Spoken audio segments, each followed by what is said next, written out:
Bismillahirrahmanirrahim. Assalamualaikum warahmatullahi wabarakatuh. Waalaikumsalam warahmatullahi wabarakatuh. Assalamualaikum ila rutin Nabil Mustafa wa rasulika mutada wa alikal musabah wa ala alihi wa sahbihi wa wajihi wa durriyatihi wa ahli baitihi wa ila rutin nafanallahu bi fidrini amin. Al-Fatihah. Iya kan na'budu wa iyyaka nasta'in ihdinas siratal ladzina an'amta 'alaihim ghairil maghdubi 'alaihim waladdallin.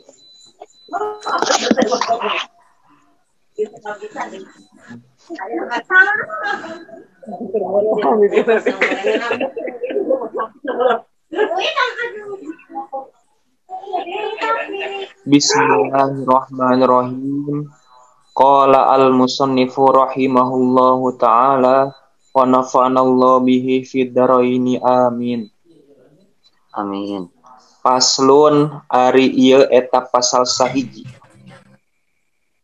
Wayam bagi sareng penting naon ayyakuna yen aya naon al maudiu tempat alladzi anu yazkuru zikir saha zakir fihi dina eta tempat eta kholian sepi nadipan tur bersih fa innahu maka sanyana itu maudi aqdamu eta langkung ageng pirami zikri dina ngamulyakeun zikir wal mazkuri sareng anu zikiran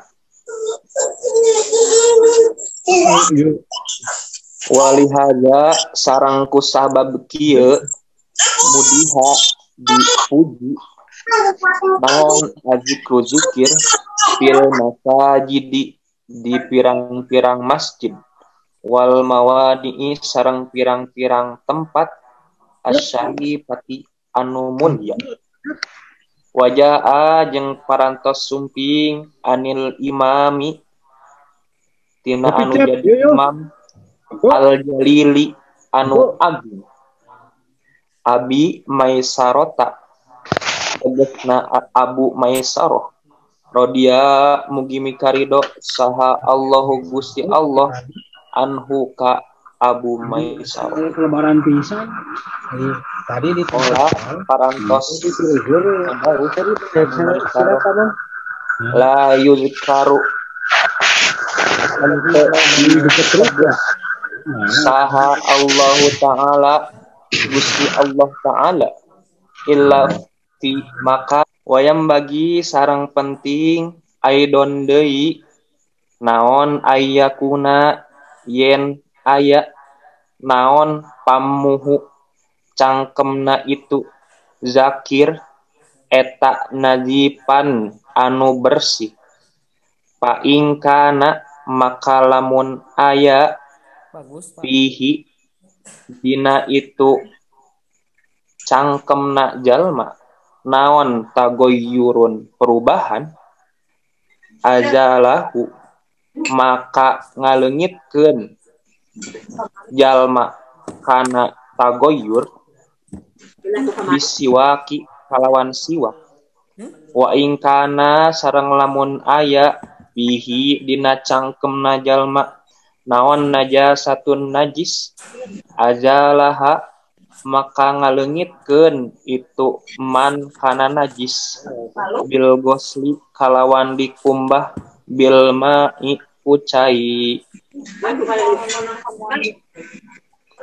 falau zakaro maka lamun nutur man walam yagsilha sarang henteu ngumbah man kana najis bahwa maka ari tingkah kitu teh makruhun eta dimakruhkeun wala yuhramu sareng henteu diharamkeun itu tingkah Walau qoro'a jeung lamun maca man Al-Qur'ana kana Al-Qur'an wa pamuhu hale ari cangkemna itu man najasun eta kanajisan kuriha maka dimakruhkeun itu membaca wa fi tahrimihi sareng dina haramana itu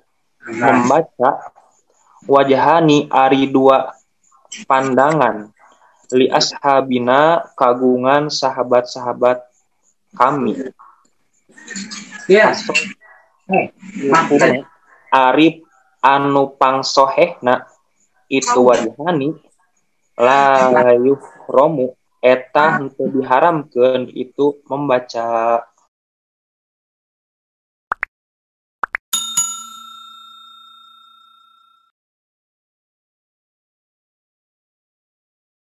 Bismillahirrahmanirrahim. Assalamualaikum warahmatullahi wabarakatuh.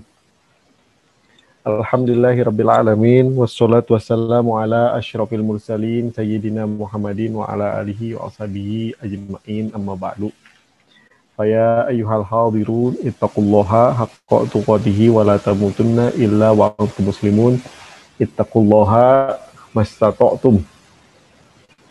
Wa tazawwadu fa inna khairaz zadi taqwa.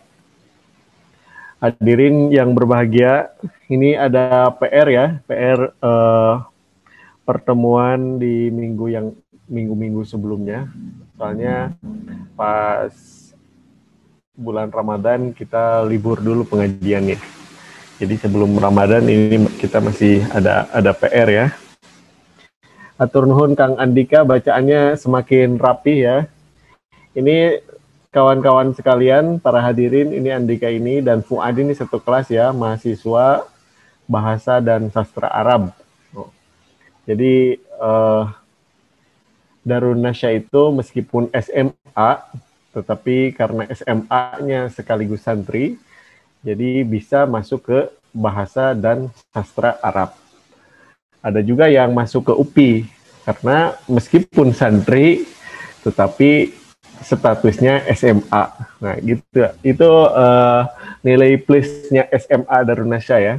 Jadi sekali lagi Kang Andika ini mahasiswa Bahasa Sastra Arab tetapi alumni SMA.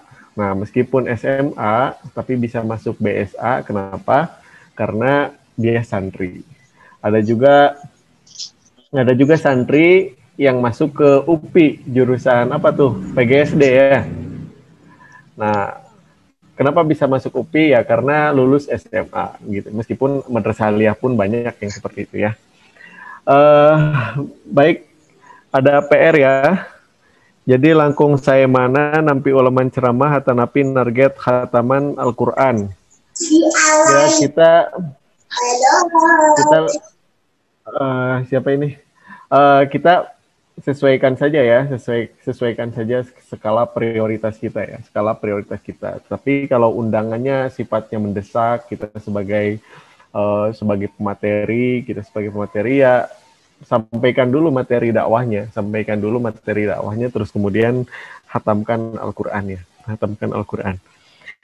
Terus kemudian yang kedua, kondisi beres sholat, ngajalankan aurad yang dijaharkan. Ada sebagian jamaah masbuk, apakah kita tetap fokus zikir dengan jahar atau imam? Jadi gini ya, masalah masbuk ya. Masalah masbuk ketika kita sholat, misalnya sholat isya nih, kita hanya kebagian 1 rakaat, kita masbuk ya, sisa 3 rakaat lagi. Terus kemudian itu yang sajajar itu sadayana ternyata ketinggalan 1 rakaat, ketinggalan 3 rakaat lagi, cuma ikut imam 1 rakaat saja. Cuma ikut imam 1 rakaat saja. Itu banyak orang yang tiba-tiba mundur bikin barisan berjamaah lagi ya. Tapi menurut mazhab Imam Syafi'i itu hukumnya makruh ya. Jadi sudah aja kalau sudah posisi kita masbuk, jangan buat barisan lagi. Kecuali kalau memang benar-benar baru ngamakmum deui kamakmum eta teu naon eta mah. Tetapi lamun sami-sami sesanya 3 rakaat sami-sami sesana 3 rakaat, jangan barisan lagi salah seorang diangkat jadi imam, itu hukumnya makruh. Oke. Hukumnya makruh.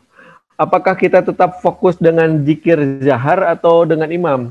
Jadi sekali lagi ya, zikir jahar itu pahalanya sangat luar biasa sekali ya, barokahnya sangat luar biasa sekali meskipun banyak kontroversinya, tetapi kita bisa bantah kontroversi itu dengan pembahasan-pembahasan kita di sebelumnya ya, banyak sekali luar biasanya fadilah berjamaah zikir ya. Salah satunya ma min qaumin, ini ada di Al-Azkar Nawawi ini ya.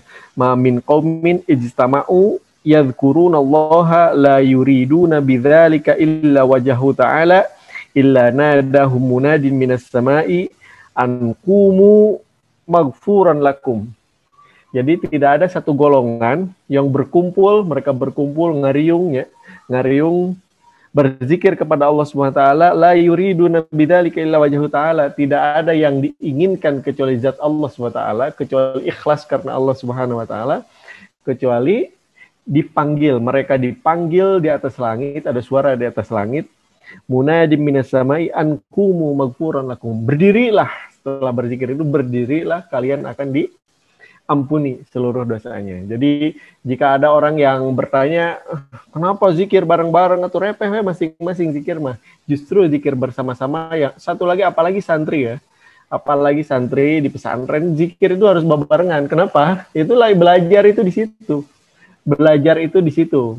Belajar zikir, belajar wirid, belajar doa itu di saat zikir bersama itu. Jadi jangan kita hiraukan ya, jangan kita hiraukan orang yang anti terhadap zikir bersama-sama. Terus bagaimana jika kemudian ada orang yang sholat? Jadi yang harus sebenarnya secara etika kebiasaan kita yang harus segera menyesuaikan diri itu adalah orang yang sholat dengan terlambat. Harus menyesuaikan diri bahwa ini kebiasaannya berzikir, posisi sholatnya jangan sampai orang berzikir risih terhadap ada orang yang sholat. Posisi sholatnya dikondisikan bisa seperti itu ya.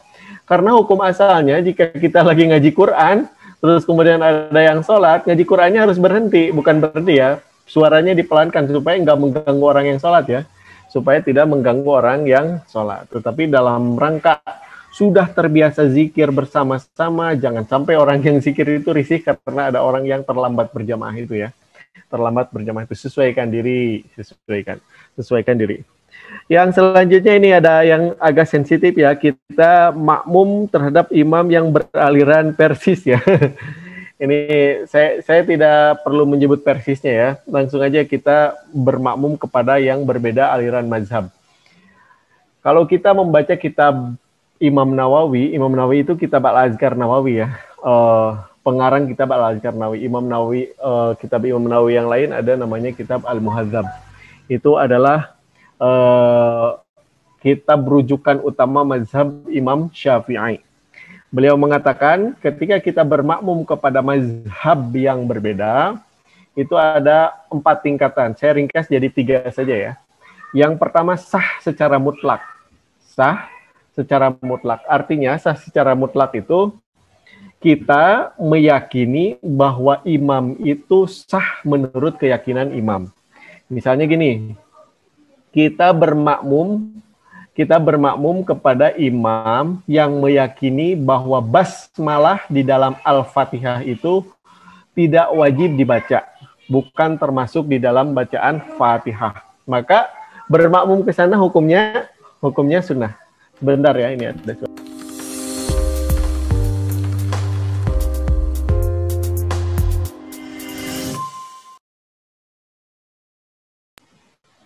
Ya, sekali lagi ya. Kita ketahui bahwa basmalah di dalam Fatihah itu menurut mazhab Malikiyah itu tidak termasuk di dalam Fatihah. Kita bermakmum ke situ, hukumnya sah atau tidak? Sah. Kita meyakini bahwa dia itu melakukan sholat itu sesuai dengan keyakinannya, sesuai dengan keyakinan si imam, begitu ya. Itu ada pertanyaan lagi, emang Fatihah kan 7 ayat sesuai dengan hadis Nabi. Iya, kalau nggak ada basmalahnya, itu ayat ke-7-nya, ayat ke-6-nya itu siratal ladzina an'amta alaihim titik. Siratal ladzina an'amta alaihim ghairil maghdubi 'alaihim waladdallin, itu ayat yang ke-7. Siratal ladzina an'amta 'alaihim ghairil maghdubi 'alaihim waladdallin, gitu ya. Itu ayat yang ke-7. Maka ketika baca Fatihah itu disunahkan pas ayat yang itu, meskipun ada jeda di situ, jangan berhenti di situ ya. Jangan berhenti di situ. Alhamdulillahirabbil alamin, arrahmanir rahim, maliki yaumiddin, iyyaka na'budu wa iyyaka nasta'in, ihdinas siratal mustaqim, siratal ladzina an'amta 'alaihim. Nah, itu jeda di situ, itu ayat ke-6 kata Imam Maliki. Ghairil maghdubi 'alaihim waladdallin, itu ayat ke-7. Makanya menurut mazhab Syafi'iyah, supaya berbeda dengan Imam Maliki, itu jangan berhenti di situ. Harus nafasnya dikuatkan sampai ujung. Satu ayat itu harus sampai habis. Coba aja di mushaf Al-Qur'an ya, di situ ada tulisan jangan berhenti di situ ya. Ya, begitu ya. Nah, jika kita kemudian ngamakmum kajalmi anu ngayakini bahwa bismillah teh sanes bagian tina surat Al-Fatihah, itu hukumnya sah secara mutlak. Pendapat pertama. Pendapat kedua aya nu nyarioskeun tidak sah secara mutlak. Kenapa? Karena kita meyakini bahwa itu tidak sah. Oke. Yang ketiga, ini pendapat yang paling moderat begini ya. Pendapat yang ketiga ini paling moderat. Salat kita sah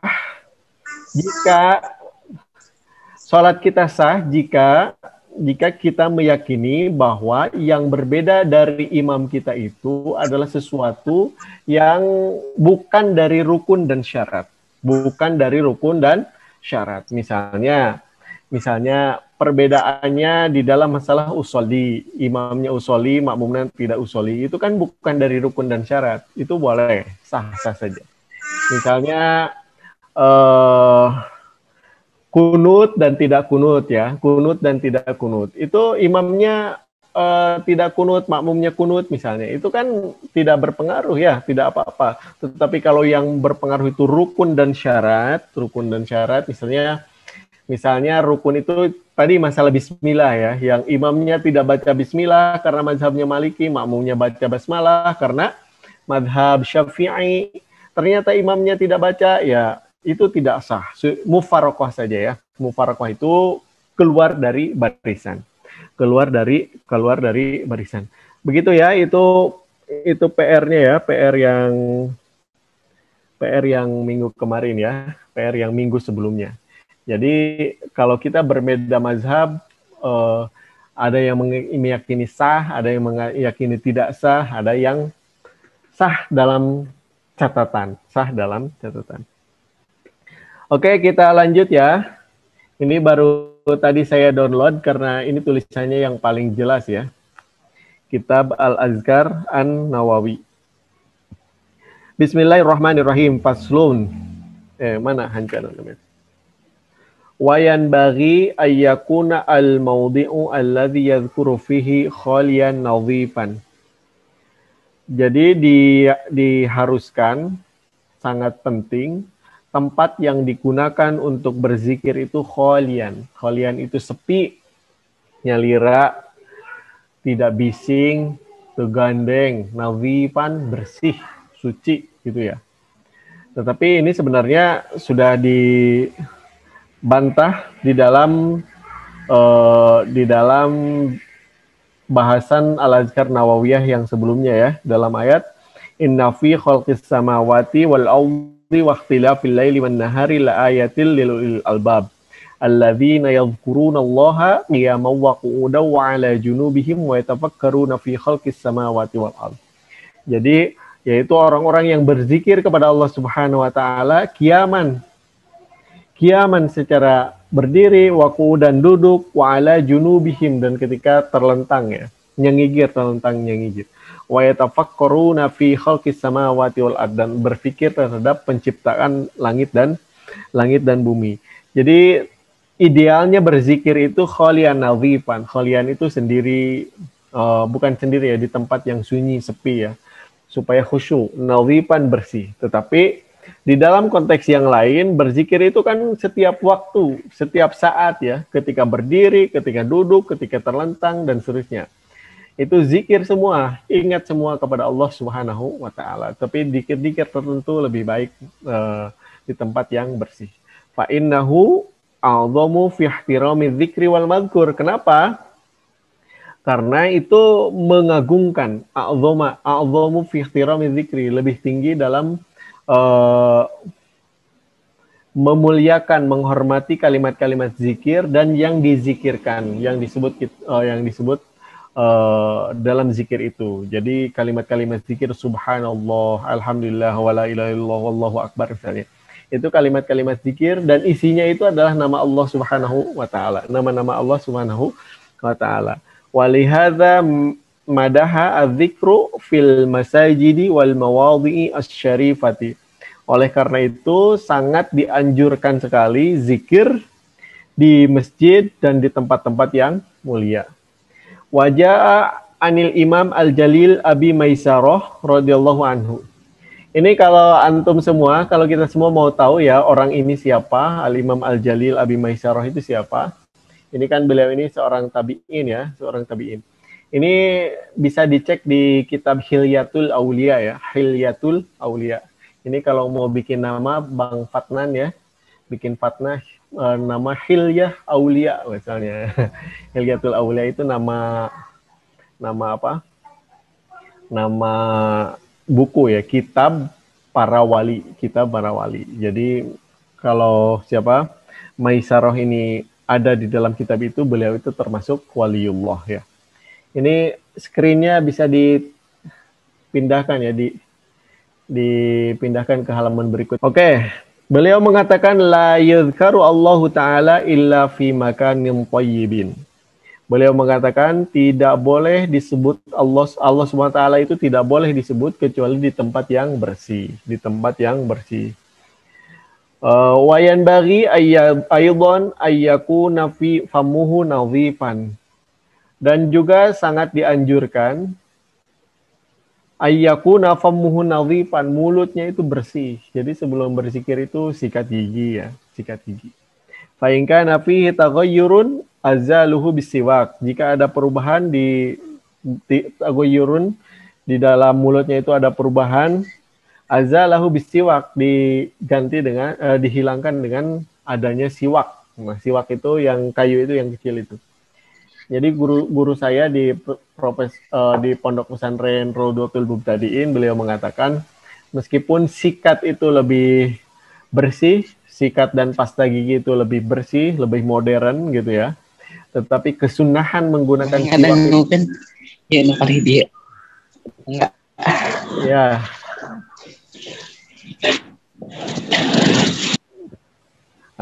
Kesunahan menggunakan siwak itu tidak tergantikan oleh sikat gigi. Meskipun sikat gigi pun pasti ada pahalanya. Kenapa? An-nadhafatu kan minal iman ya. Kebersihan itu bagian dari iman. Begitu ya. Tetapi kesunahan siwak itu, keluar biasaan siwak itu tidak bisa tergantikan meskipun sikat gigi lebih modern, lebih baik. Wa in kana fihi najasatun azalaha bil ghusli bil ma'i. Jika di dalam mulutnya itu ada najis, maka dihilangkan dengan cuci dengan air ya. Kalau ghusli itu cuci ya. Kalau gusli itu artinya mandi ya. Gusli. Lebih spesifik lagi kalau dimasukkan ke wajan ifta'ala ya. Irtasala, yagtasilu, irtisalan, itu mandi artinya ya. Mandi artinya. Kalau tetap 3 huruf saja dibacanya gusli. Gusli itu mandi. Kalau gosli itu membasuh ya. Falau dzakara, ini masalah kata-kata seperti ini penting ya. Penting. Kenapa ya di dalam Al-Quran itu, di dalam masalah kurban ya, hadat keneh kurban. Ada yang bertanya, kenapa di dalam Al-Quran itu fasolli li rabbika wanhar. Sholatlah kalian, maksudnya ini sholat Idul Adha ya. Makanya sholat Idul Adha itu disebut Idul Akbar, Id yang besar. Nah, sholat Idul Fitri itu Idul Asghar, Id yang kecil, hari raya yang kecil. Kenapa? Salah satunya yang disebut di dalam Al-Quran itu adalah Idul Adha ya. Wassalli li rabbika wanhar. Maka dalil sunnahnya sholat Idul Fitri itu ikut ke Idul Adha, begitu ya, Idul Adha. Fasholli li rabbika wanhar. Kenapa diksi yang digunakan menyembelih itu wanhar ya. Terus kemudian yang lain wafadaina bidabhin azim gini. Siapa tuh? Nabi Ismail itu diganti, ditebus dengan bidabhin, dengan sembelihan yang besar. Kenapa yang satu zabhin, yang satu lagi nahar ya? Baik, Ki. Jadi begini ya, kawan-kawan sekalian. Fasholli li rabbika wanhar. Ini fasholli ini, wanhar ini konotasinya sama darah yang mengalir ya. Darah yang mengalir tetapi konotasinya ke unta. Kalau zabaha ini konotasinya ke kambing, konotasinya ke domba ya. Maka di kisah itu yang menjadi pengganti Nabi Ismail itu adalah domba ya, bukan onta. Kenapa di dalam ayat itu yang disuruh itu onta ya? Onta bukan domba. Nah, fasholli li rabbika wanhar. Kenapa onta? Karena sholat itu adalah ibadah yang paling utama kan? Ibadah yang paling utama adalah sholat. Maka yang paling utama disenderkeun deui sareng anu paling utama. Kurban yang paling utama apa? Nahar, yaitu onta begitu ya. Itu onta. Ini kalimat-kalimat kebahasaan ini sangat penting ya. Sangat penting itu gunanya kita lebih menikmati Al-Qur'an ya. Lebih menikmati Al-Qur'an. Seperti saya ulangi ya. Ketika Nabi Ibrahim bermimpi itu beliau mengatakan, ya bunayya inni ara fil manami azbahuka. Wahai anakku, saya bermimpi dalam tidur saya diperintahkan untuk menyembelihmu. Itu ayat yang pertama. Tetapi ketika Yusuf kecil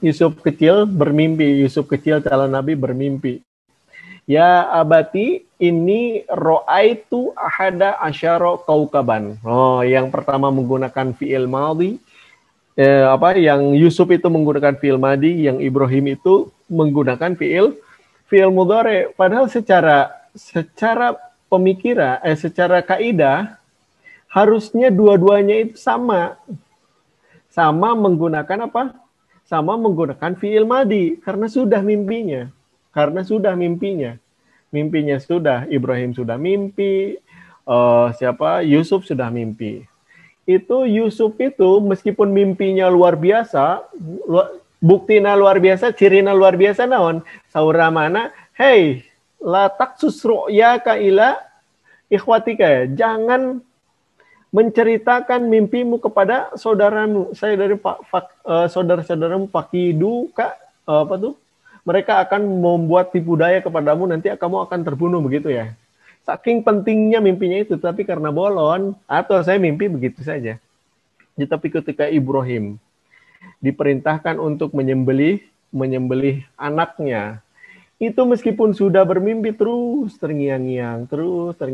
Coba ketika anak remaja itu baru ditembak oleh calon pacarnya ya, calon suaminya, itu 1 hari, 2 hari, sampai seminggu itu masih terngiang-ngiang. Nah, terngiang-ngiang itu adalah fi'il mudhari. Fi'il mudhari itu sedang dan akan.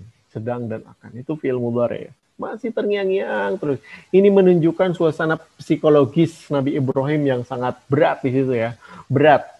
Menunjukkan suasana psikologis Nabi Ibrahim yang sangat berat. Ini yang bisa menjawab itu adalah ilmu ya.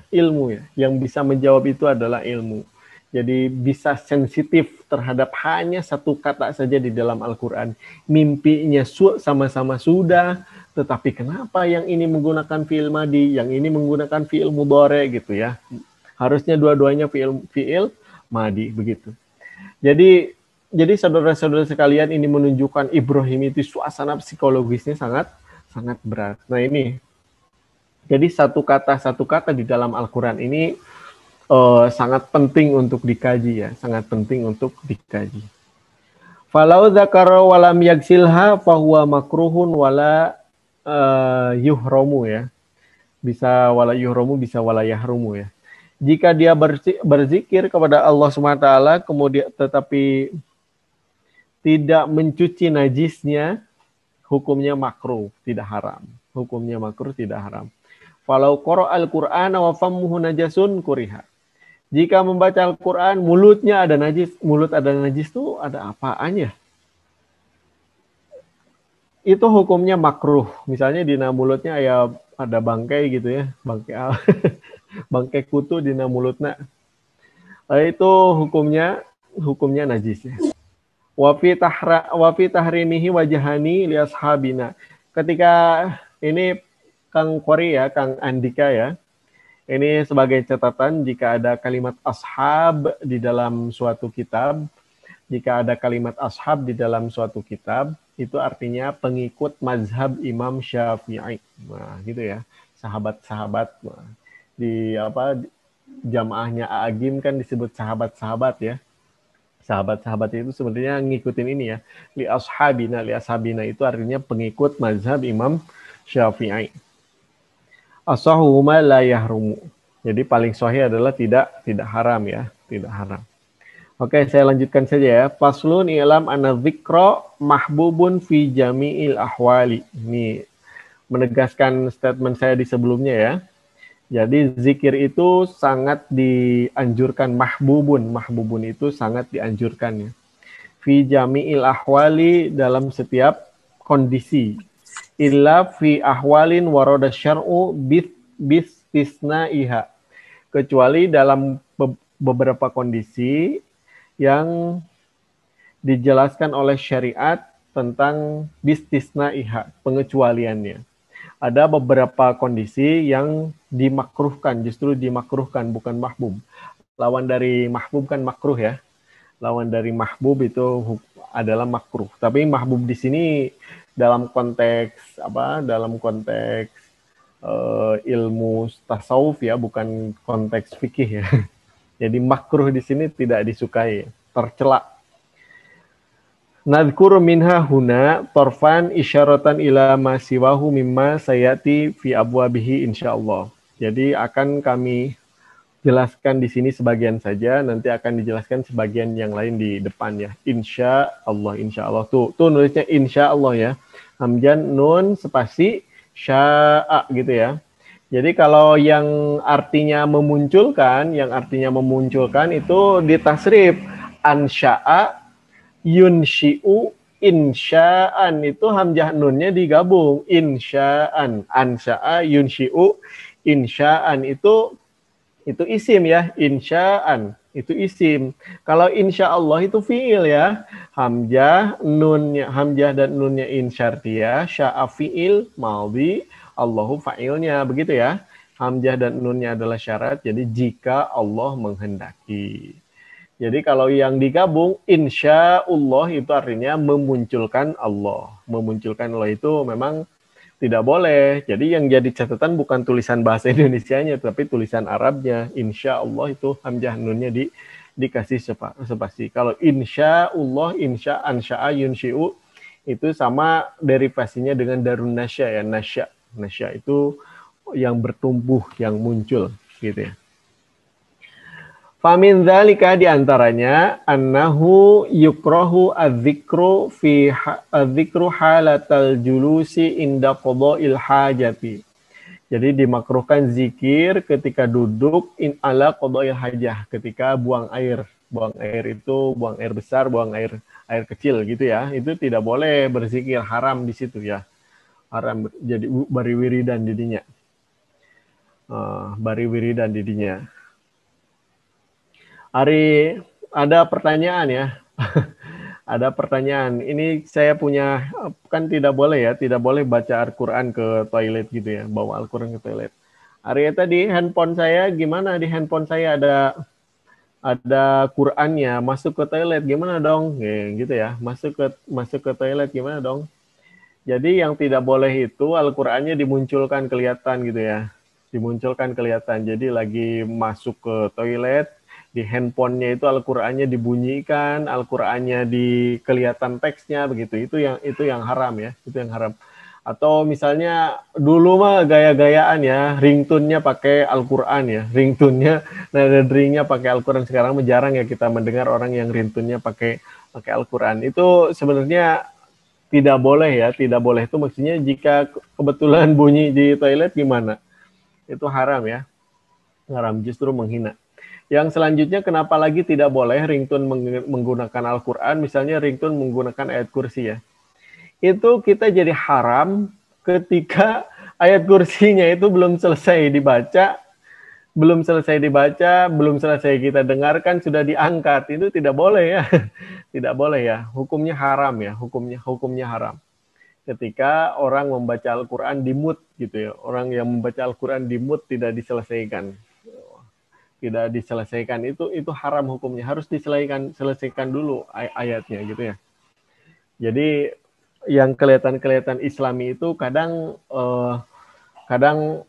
sebenarnya tidak Islami secara fikih ya, secara Islami tidak fikih. Itu Allahu la ilaha, buru-buru diangkat handphone itu anggeus itu bacaan. La ilaha tiada Tuhan, teu anggeus itu bacaan. Inda qadail hajati wa fi halatil jima'i, dan ketika berhubungan suami istri ya, itu tidak boleh zikir kepada Allah Subhanahu wa taala. Tapi sebelumnya kan zikir ya. Apa doanya? Doa berhubungan suami istri. Aduh hilap deunya. Wapi nanti di chat ya, doa berhubungan suami istri ya.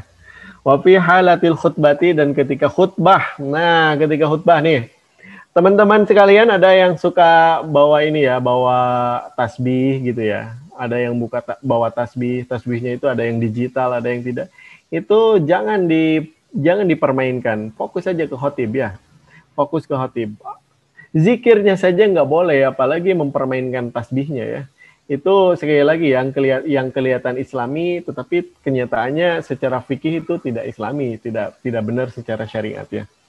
Itu kita bawa tasbih, jangankan ngobrol dengan teman ya, ngagosip gitu dengan teman ketika ada khutbah ya. Itu kita mempermainkan tasbih saja. Mempermainkan tasbih kan tidak mengganggu orang lain ya, tetapi tidak boleh ya. Dalilnya apa? Hadisnya itu Rasulullah itu melarang orang yang mempermainkan kerikil ya, kerikil ketika khutbah itu kan tidak terganggu. Sekarang kan kerikil itu diganti dengan tasbih. Itu tidak boleh ketika khutbah, itu jangan ya. Membaca tasbihnya saja, membaca zikirnya saja nggak boleh. Liman yasma'u sautal khotib, bagi orang yang mendengar suara khotib. Ada yang bertanya kepada saya, Ustadz, apa hukumnya jika saya datang agak kesiangan ke Jumatan, terus kemudian khotib sedang khutbah ya, apakah kita melaksanakan 2 rakaat qabla zuhur atau tahiyatul masjid gitu ya, atau kita langsung duduk mendengarkan khotib saja? Jadi menurut mazhab Syafi'iyah itu sebenarnya ada 2 pendapat ya. Satu pendapat kita melaksanakan sholat tahiyatul masjid dan qobliyah zuhur. Itu qobliyah zuhur dengan tahiyatul masjid itu digabung ya, bisa digabung. Niatnya saya berniat sholat qobliyah zuhur bareng dengan tahiyatul masjid. Itu enak sekali ya, pahalanya dapat 2. Tahiyatul masjid dapat, qobliyah zuhurnya dapat. Oke, tetapi harus dilaksanakan dengan ringan ya, jangan bacaan yang panjang-panjang gitu ya, yang ringan saja asal rukunnya kena gitu ya. Itu pendapat yang pertama. Jadi laksanakan 2 rakaat qobliyah zuhur dan tahiyatul masjid. Dengan catatan tadi ya, digabung saja niatnya nggak apa-apa. Pahalanya dapat 2. Yang kedua, ada yang berpendapat bahwa dalam konteks bahwa kita sedang mencari ilmu dari khotib, kita harus mendengarkan semua ilmu dari khotib, itu jangan melaksanakan 2 rakaat sholat ya, 2 rakaat sholat, baik itu ringan maupun lama. Itu tidak boleh. Jadi langsung aja dengarkan khutbah ya, dengarkan khutbah. Wa fil qiyami fi sholati, kenapa? Karena menuntut ilmu itu kaidah fikihnya itu menuntut ilmu itu mengalahkan setiap sunat ya. Jadi diadu wae jeung sunatna naon oge eleh ku ngaji mah. Nah, itu kasarnya gitu. Sekali lagi, diadu jeung nanaon oge ngaji mah pasti menang. Nah, misalnya qobliyah zuhur kan sunat, diadukeun jeung ngaji mencari ilmu dina khutbah. Itu itu qobliyah. Ya, begitu ya. Jadi diadu jeung nanaon oge, ieu ku bahasa Sunda supaya tegas. Diadu jeung nanaon oge, ngaji pasti menang. Begitu ya. Jadi dua pendapat. Pendapat yang pertama, khutbah ketika kita datang, khotib sedang khutbah, laksanakan 2 rakaat, tapi 2 rakaatnya yang ringan-ringan saja, begitu ya. Pendapat yang kedua itu langsung duduk saja, dengarkan khutbah. Itu alasan fikihnya adalah ngaji itu mengalahkan setiap sunat apapun ku ngaji mah. Wa fil qiyami fis sholati bal yashtaghilu bil qiraati, dan ketika berdiri ketika sholat bal yashtaghilu bil qiraati, tetapi harus konsentrasi terhadap bacaan sholat. Oke, ini saya ini langsung dimut ini Kang Rizky. Ini ada pertanyaan besarnya sekali lagi ya, ada pertanyaan besarnya. Ini dalam statement ini Imam Nawawi mengatakan ketika dalam sholat itu tidak boleh berzikir. Tetapi di dalam kitab yang lain, justru kitab-kitab yang mu'tamad ya. Ini satu kitab kok berlawanan dengan kitab yang lain, itu biasa saja ya. Justru kita enak membacanya. Kita baca di kitab Al-Muhaddab, kitab Imam Nawawi yang lain. Beliau justru mengutip hadis, idza marra la yukrahu adzikru fil qiyami bis shalah. Beliau mengatakan tidak dimakruhkan zikir ketika dalam keadaan sholat. Nah, zikir ketika dalam keadaan sholat. Beliau berlandaskan dalil idza marra bi ayatin fiha tasbihun sabbaha. Ketika menemukan ayat isinya tentang tasbih, sabbaha, maka Nabi tasbih. Wa idza marra bi su'alin sa'ala. Ketika menemui ayat tentang pertanyaan, beliau bertanya. Wa idza marra bi ta'awudzin ta'awadza. Ketika melewati tentang ta'awadza, beliau ta'awud lagi. Ini dalam syarah Muslim juga ada ya. Syarah Muslim itu karangan Imam Nawawi. Begitu ya. Jadi apa zikir ketika sholat itu? Ketika kita menemukan ya, alaihissallahu biahkamil hakimin. Jawaban kita apa? Bala wa ana ala dzalika minasyahidin. Itu disunnahkan justru. Tidak makruh ya, tidak makruh. Ini agak berlawanan dengan kitab ini ya. Jadi ini pentingnya ngaji itu ya. Pentingnya ngaji itu jadi ketemu yang kayak gini ya. Jadi di dalam kitab Al-Azkar itu dimakruhkan kita membaca zikir dalam keadaan sholat. Tetapi dalam kitab yang lain justru disunnahkan ya. Ketika menemukan ayat ini, fabi ayyi haditsin ba'dahu yu'minun. Itu kita disunnahkan membaca amantu billah. Saya beriman kepada Allah Subhanahu wa taala. Faman ya'tikum bima'in ma'in. Itu kan bertanya, siapa? Siapa faman ya'tikum bima'in ma'in? Jawabannya Allahu Rabbil Alamin. Allahu Rabbul Alamin. Alaihissallahu biahkamil hakimin. Bukankah Tuhan Allah SWT yang paling bijak di antara orang-orang yang bijak? Bala wa ana ala dzalika misyahidin. Betul. Tetapi harus kawarid di Kangjeng Nabi ya. Harus kawarid di Kangjeng Nabi, ayat contoh nanti Kangjeng Nabi seperti yang tadi saya contohkan ya, seperti yang tadi saya contohkan.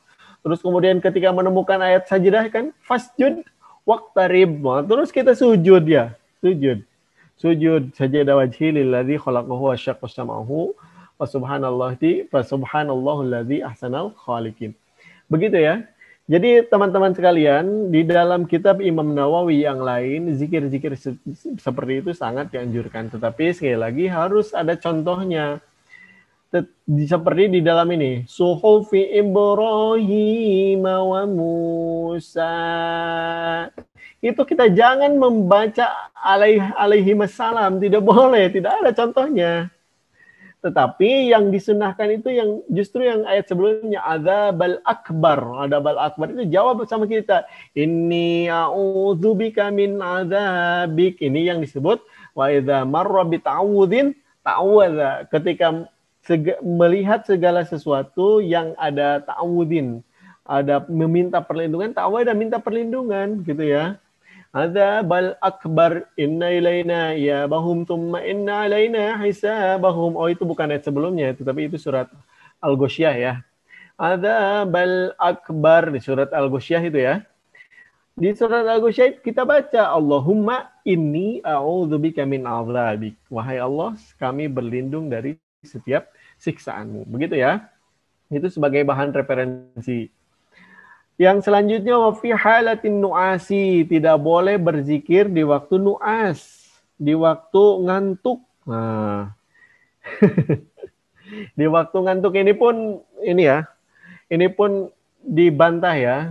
Di PDF yang saya bagikan tadi pun dibantah ya. Zikir ketika ngantuk itu boleh ya, sangat boleh.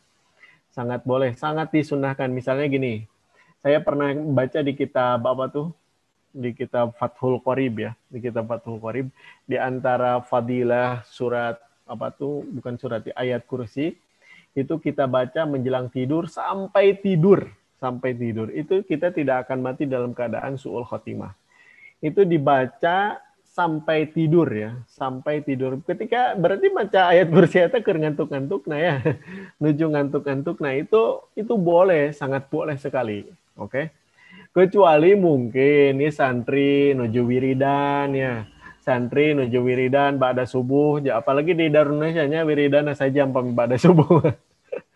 Itu kan ngantuk ya, itu tidak boleh. Itu mungkin yang dimakruhkan menurut Imam Nawawi itu ya. Sekali lagi ya, zikir ketika ngantuk, misalnya zikir menjelang tidur, itu sambil ngantuk kan, sambil ngantuk sampai tertidur, apalagi yang disunahkan sampai tertidur itu tadi surat ayat kursi itu ya.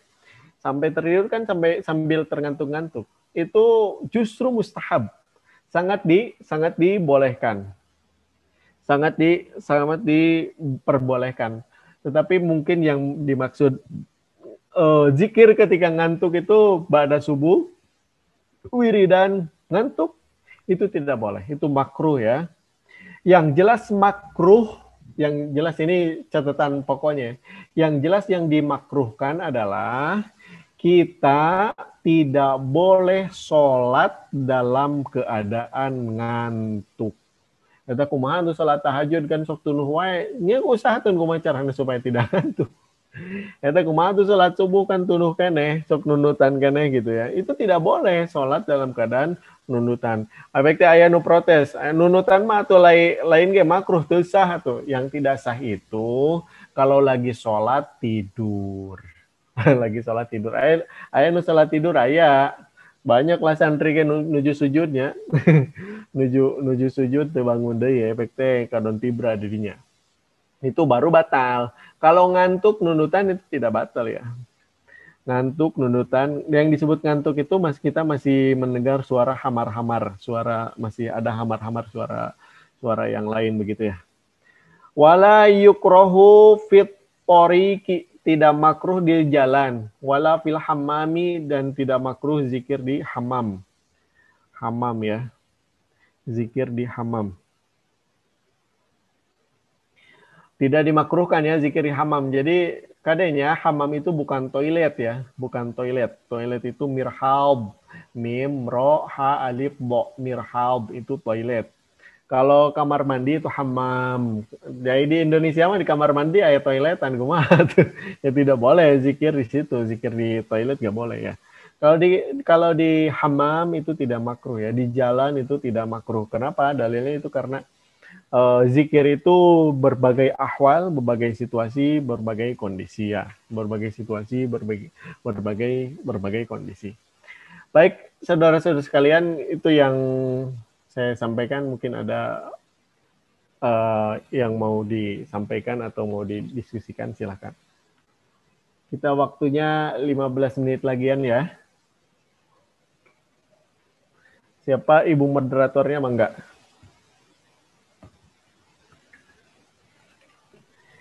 Untuk waktunya sekitar 10 menit lagi. Oh iya, silakan. Jadi hari ini temanya adalah tempat berzikir yang baik dan terus kemudian waktu yang dimakruhkan untuk berzikir. Nanti minggu berikutnya adalah tujuan berzikir apa sih? tujuan dari berzikir itu? Izin Ya, bertanya. silakan. Assalamualaikum warahmatullahi wabarakatuh. Hatur nuhun Mang Endang, ilmuna luar biasa. Tumaros ini dipertegas lagi Mang, wala fil hammam itu kan beda ya dengan di Indonesia. Kita mah hammam tuh ada toiletnya. Memang yang seperti apa zikir boleh di hammam itu begitu? Terima kasih.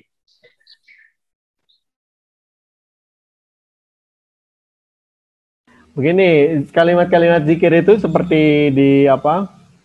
Ini Ibu moderator boleh langsung. Kalimat-kalimat ya. Ini dimanapun posisinya Ibu moderator yang paling berkuasa ya. Jadi kalimat-kalimat zikir itu universal ya, banyak sekali ya, banyak sekali kalimat-kalimat zikir itu. Bahkan menuntut ilmu itu disebut majelis zikir. Majelis itu adalah majelis zikir, kata Al-Azkar Nawawi ya. Kata Al-Azkar Nawawi, majelis ilmu itu adalah majelis zikir juga. Jadi kalau kita mau membuat majelis zikir, ya udah Darun Nasya itu sudah jadi majelis zikir gitu. Majelis ilmu itu pasti majelis zikir. Kenapa? Karena isinya ingat kepada Allah Subhanahu wa taala. Yang dimaksud tidak boleh itu kan kita baca bismillah gitu ya. Ambil gayung kan baca bismillah gitu ya. Ambil air wudhu baca bismillah. Terus kemudian niat yang disebutkan nama Allah Subhanahu wa taala. Begitu kan? Itu kan kamar mandi ya. Di kamar mandi boleh bismillah dulu, terus kemudian berwudu bismillah dulu. Ketika berwudu ditutup dulu auratnya supaya menghormati nama-nama yang disebutkan begitu ya. Tapi kalau di toilet baca tidak boleh begitu ya. Salah satunya zikir itu kan universal, salah satunya baca basmalah. Maka sangat dianjurkan tempat mandi itu dipisah dengan toilet. Kenapa? Karena tempat mandi itu kan kita mandi junub disunahkan baca basmalah. Ya, berwudu disunahkan baca basmalah. Terus kemudian kumaha lamun aya klosetan didinya. Itu kan tidak boleh ya, tidak menghormati kalimat-kalimat zikir. La yahtarimu adzikra wal madhkura. Tidak menghormati kalimat zikir dan tidak menghormati apa yang dizikirkan. Begitu ya. Silakan Master. Ya baik, kepada santri ataupun para audiens yang ingin bertanya dipersilahkan.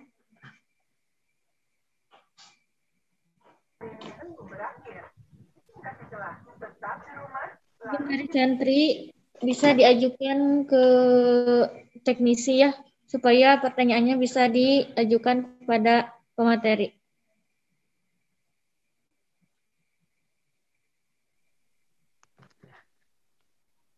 Assalamualaikum warahmatullahi wabarakatuh. Waalaikumsalam warahmatullahi wabarakatuh. Pandang mau bertanya. Iya, silakan. Tapi di luar materi ya. Begini, kalau ada istri perempuan, tapi pegang Al-Quran yang bermakna, bagaimana hukumnya itu perempuan yang memegang Al-Quran yang ada maknanya, ada model Al-Quran yang terjemah. Itu Maksudnya hukumnya gimana, Pak? Maksudnya tidak berwudu atau gimana? Sedang head, Bang. Sedang head. Yang punya halangan. Sedang halangan. Sedang head. Sedang halangan. Ya. Katanya ada yang menyebutkan boleh, ada yang menyebutkan tidak boleh gitu. Mohon. Ya, silakan Pak. Hatur nuhun Kang, siapa ini? Amrin Ar-Rasyid namanya. Ini orang tua santri ya? Iya. Bukan, ini Ustadz di Darun Nasya. Aduh, ayo Ustadz mah tutut ya sering awalarna.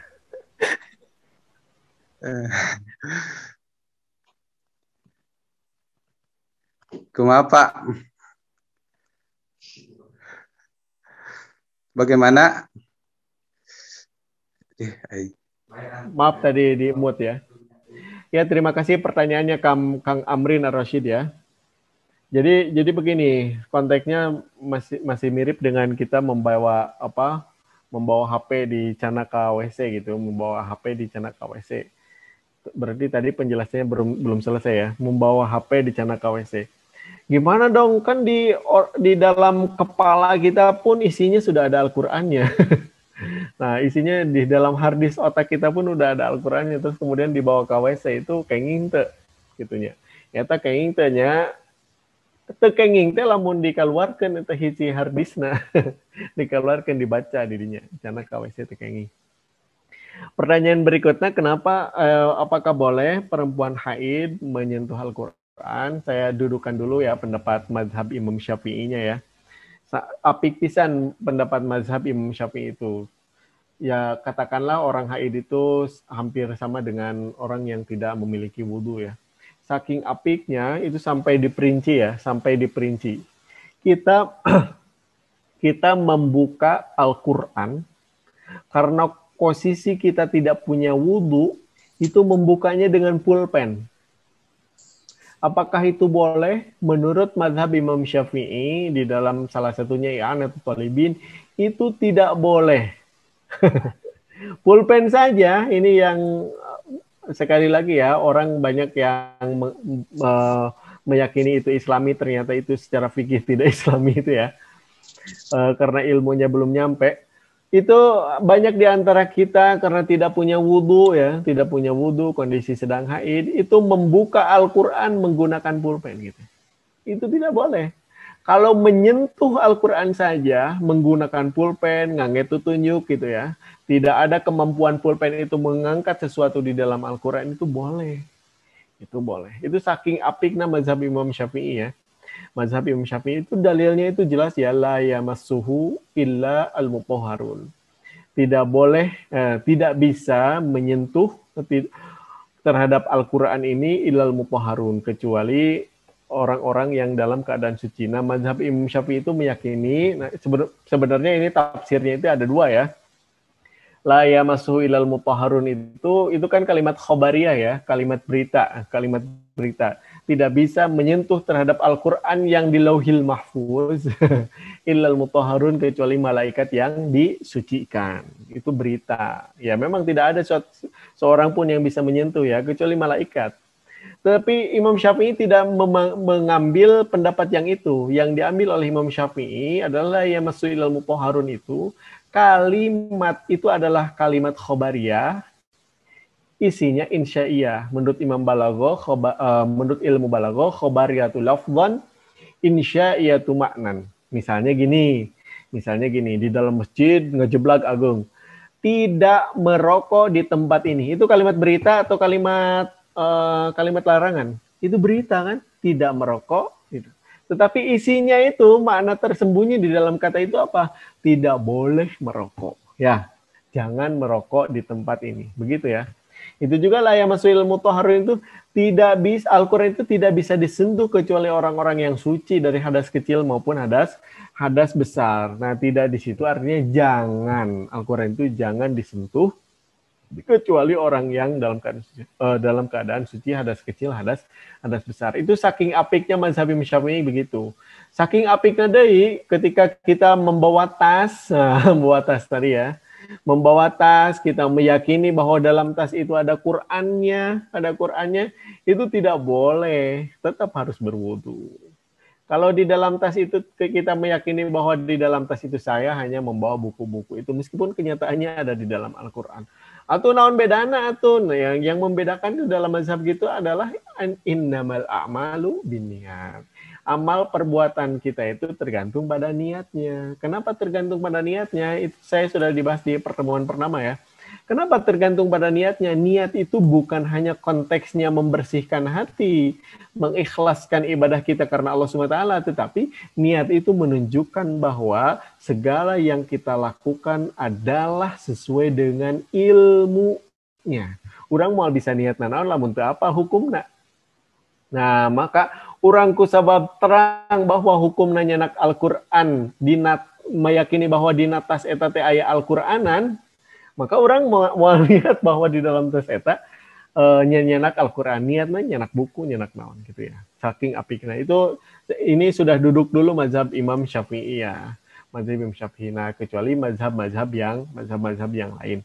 Ini ada kemarin juga Kang Amrin ada pertanyaan begitu ya, bagaimana hafizoh ya di Darun Nasya kan ada program tahfidz gitu ya, program tahfidz, banyak wanita-wanita haid yang berhalangan menghafal karena alasan haid begitu ya.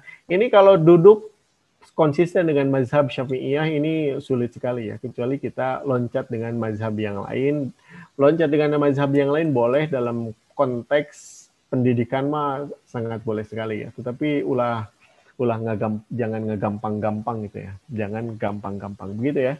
Pertanyaan Kang Amrin ini mirip dengan pertanyaan di minggu yang lalu, apa wanita haid gimana nih cara baca Al-Qur'annya begitu ya, cara baca Al-Qur'annya gitu. Sedangkan tahfidz itu tiap minggu disetor gitu ya.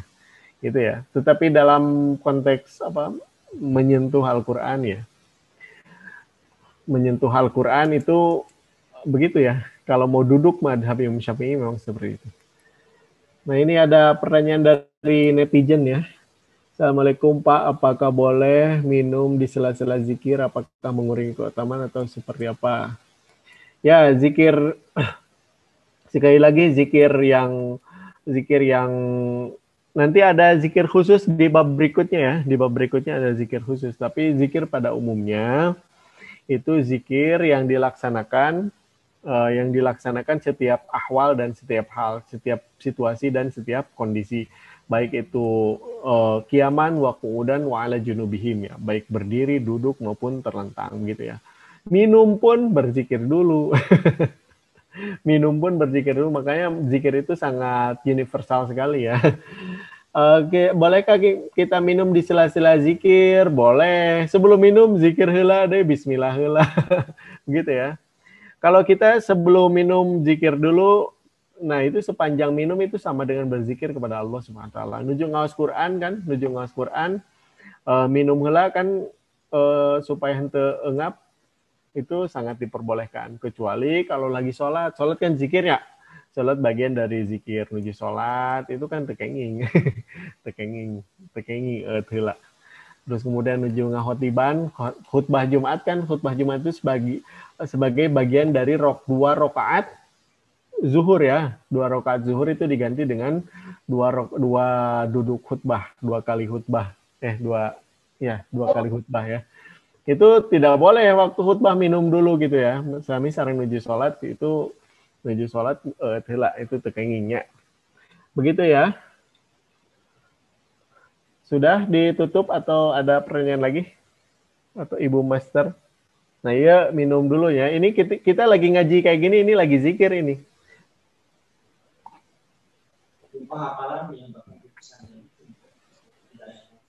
Ya untuk pertanyaannya dicukupkan sekian.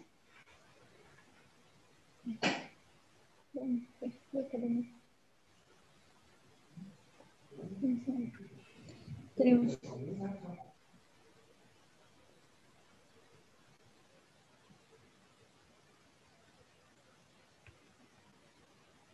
Jadi dalam Kitab Al-Azkar ini luar biasa sekali ya yang dijelaskan oleh Imam Nawawi itu. Meskipun ini closing ceremony, statement ya. Jadi meskipun di dalam beberapa statement Imam Nawawi ini ada yang kelihatan berbenturan dengan statement beliau dengan kitab ini ya. Dalam kitab ini banyak yang berbenturan dengan statement beliau dalam kitab yang lainnya, seperti tadi ya, seperti zikir ketika zikir ketika sholat itu hukumnya makruh. Kalau di sini justru di kitab yang lain justru sangat dianjurkan ya. Kalau kita menemukan ayat-ayat tertentu, misalnya tadi di surat Wattini ya, Wattini alaihissallahu biahkamil hakimin. Justru kita harus menunjukkan dengan zikir yang lain. Terus kemudian ketika kita mendengar imam salah atau meninggalkan satu kerukunan, kita kasih taunya dengan zikir. Justru sekali lagi ya, ini harus digarisbawahi. Justru malah jadi batal jika kita baca subhanallah bermaksud ngabejaan si imam. Harus bermaksud zikir. Berarti zikir di situ boleh ya. Sekali lagi nih. Baca subhanallah bermaksud ngabejaan imam karena salah, itu hukumnya batal. Hukumnya batal. Tapi baca subhanallah bermaksud zikir kepada Allah Subhanahu wa taala itu tidak batal sholatnya. Meskipun pada kenyataan memang ngabejaan si imamnya. Gitu ya. Ini sekali lagi ya, kenapa yang berbeda-berbeda itu ini ciri khasnya mazhab Imam Syafi'i. Yang berubah itu niat. Niat itu bukan hanya mengesahkan Allah SWT, tapi niat itu menunjukkan dia itu paham ilmunya, paham fikihnya atau tidak. Misalnya gini, kita beli tai domba yang gemuknya, itu hukumnya tidak sah menurut mazhab Syafi'i. Ya, tidak sah menurut mazhab Syafi'i. Mang meser tai domba 5.000-an, ya, gitu. Itu tidak sah menurut mazhab Syafi'i. Tetapi jadi boleh ketika mang eta tai domba na panggunukeun sakarung. Ya, ku abi dipasihan 5.000, eta buruh ngagunukeun. Padahal sarua keneh urang ngaluarkeun 5.000, urang kenging gemuk sakarung gitu ya. Itu yang membedakan apa? Niatnya. Begitu yang membedakan niatnya. Kita pinjam ke bank 2 juta nih. Pinjam ke bank 2 juta. Pengen beli TV sama seseorang itu, oke. Saya berikan pinjaman 2 juta, nanti bayarnya 2.500.000 misalnya. Itu kan riba ya. Tetapi lamun kieu mah, mang namut acis 2 juta kangen naon? TV. Kangen naon? Kangen TV. Tak kusi mang nanti sanes di pasien acis, tapi di pasien TV ya, pas di pasien TV ku abi peser 2,5 juta. Substansinya sama, orang ngeluarkan 2,5 juta, kange mayar TV, oke? Kange mayar TV. Tetapi yang berbeda adalah akadnya. Akad itu keluar dari niat. Niat itu menunjukkan bukan hanya keikhlasan, tapi menunjukkan bahwa amaliyahnya itu sesuai fikih atau tidak. Mana Teh Rini tadi badai keluar di kios? Begitu ya, ini niatnya penting ya. Nah, mangga Teh Rini. Iya. Jadi mungkin untuk yang pertanyaan yang tadi yang boleh membaca Al-Qur'an, tidak boleh membaca Al-Qur'an untuk wanita yang haid, tapi itu diperbolehkan untuk para hafidh dan hafizah karena memang kondisinya sedang darurat. Jika tidak hafal atau lupa lagi itu akan menjadi sebuah dosa. Nah, apalagi kan sekarang kalau di Darun Nasya itu memiliki program wajib menghafal 1 juz 1 tahun. Mungkin itu kesimpulan dari pengajian malam hari ini. Terima kasih kepada Ustadz Dr. Endang Munawar MPDI yang telah menyampaikan dan membagikan ilmunya kepada kami. Semoga apa yang dibagikan oleh Ustadz Endang ini dapat membawa keberkahan dan kebermanfaatan untuk kita semua.